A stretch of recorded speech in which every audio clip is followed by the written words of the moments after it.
Hello, my name is Kyle Hatch. This is the Helping Hands design team for Craig Hospital, and I'm here to talk to you about our new universal cuff. This cuff is going to help patients with spinal injuries, specifically C5 to C7 injuries, who end up losing a lot of the range of motion in their forearms and in their fingers. This is the current technology that's available for these patients, and while it's functional, it does not provide a high level of independence for the user. Obviously, you can see the fork has to go in this little slot right here, and for a patient who doesn't have much finger function, that can be very difficult. It's also difficult to put on for the patients because it's basically a Velcro strap that goes around their hand. Here you can see our cuff prototype. This is the part that actually goes onto your hand.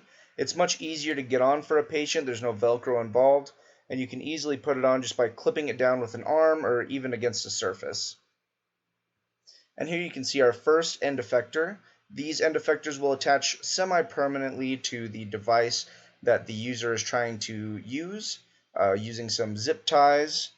And this horse head end effector is useful for large objects like hairbrushes and, as you can see, spatulas.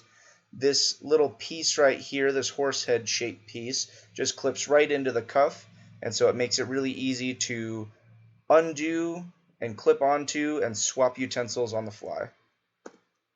Here's our utensil end effector.